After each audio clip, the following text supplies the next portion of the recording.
Wisdom is free, yet it's also the most expensive thing there is, because we tend to acquire it through failure or disappointment or grief.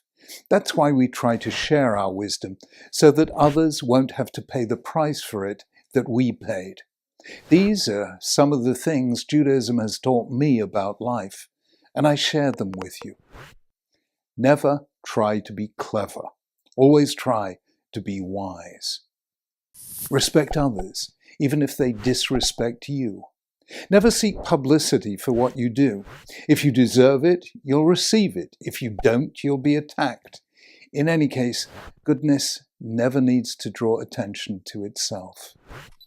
When you do good to others, it's yourself, your conscience, and your self-respect that will be the beneficiary. The greatest gift of giving is the opportunity to give. In life, never take shortcuts. There is no success without effort, no achievement without hard work. Keep your distance from those who seek honor. Be respectful, but none of us is called on to be a looking glass for those in love with themselves. In everything you do, be mindful that God sees all we do. There is no cheating God. When we try to deceive others, usually the only person we succeed in deceiving is ourselves. Be very slow indeed to judge others.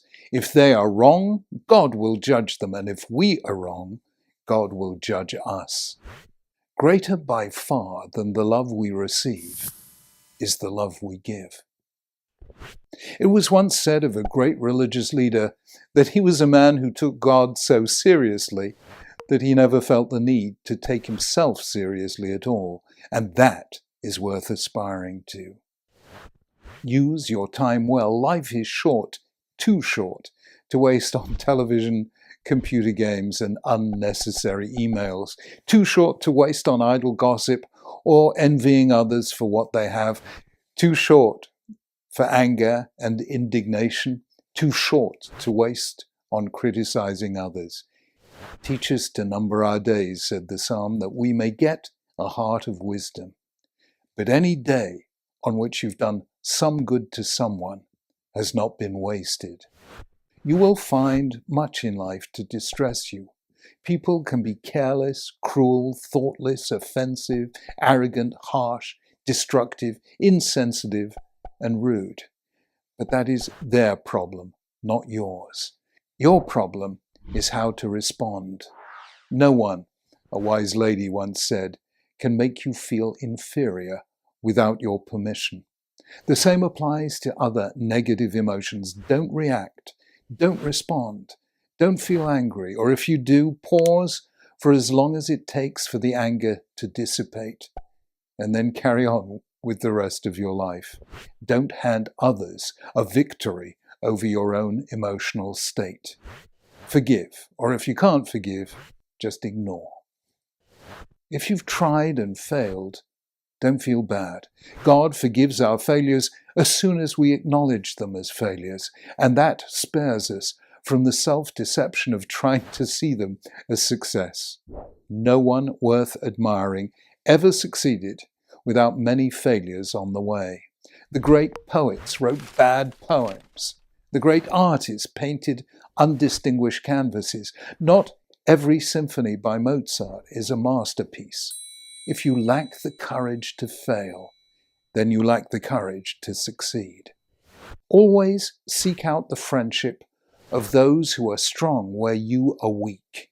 None of us has all the virtues. Even a Moses needed an Aaron. The work of a team, a partnership, a collaboration with others who have different gifts or different ways of looking at things is always greater than any one individual can achieve alone. Create moments of silence in your soul if you want to hear the voice of God. If something is wrong, don't blame others. Ask, how can I help to put it right? Always remember that you create the atmosphere that surrounds you. If you want others to smile, then you must smile. If you want others to give, you must give. If you want others to respect you, You must show your respect for them. How the world treats us is a mirror of how we treat the world. Be patient. Sometimes the world is slower than you are. Wait for it to catch up with you, because if you're on the right path, eventually it will. Never have your ear so close to the ground that you can't hear what an upright person is saying. Never worry when people say that you're being too idealistic. It's only idealistic people who change the world. And do you really want, in the course of your life, to leave the world unchanged? Be straight, be honest, and always do what you say you're going to do. There really is no other way to live. I'm Rabbi Jonathan Sachs, and you're watching JTV. If you've made it so far in this video, I have a request for you. JTV has been having a really big impact in spreading the truth about Israel and creating positive associations with the Jewish people, Judaism, and Israel. We've really grown a lot, particularly in the last year, and we're having a really significant impact, both for Jews and non-Jews. But I really want to take JTV to the next level so we can start to compete with the other big online media beasts that are often peddling anti-Israel content. And the way we're going to do that is to scale even faster. So I'd love to build a team where we have other presenters doing shows like me. Let's start doing documentaries, supplementary content, animated content, etc., etc. And to do that, I'd like to build a bit of a team. So what we're going to do is we're going to do one fundraising day, just one, where we try and build up some funding in order to fund such a team. Now, to do that, it's going to obviously require people to get involved. And I'm wondering if you would consider, if you're watching JTV content and appreciate what we do and want to help partner with us in taking this to the next level and spreading the truth farther and wider than ever before, I wonder if you'd consider partnering with us simply by running a mini page on the fundraiser that we do, where you just reach out to your contacts on that day that we choose to fundraise and see if they'll all chip in.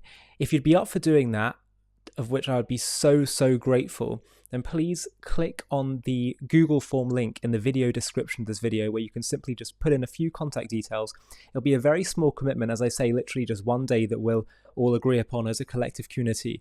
But the impact is going to be so big. There's such strength in numbers. If we all pull together and do this, we can take this to the next level. And as I say, all of us can partner together in bringing and spreading the truth to the whole world.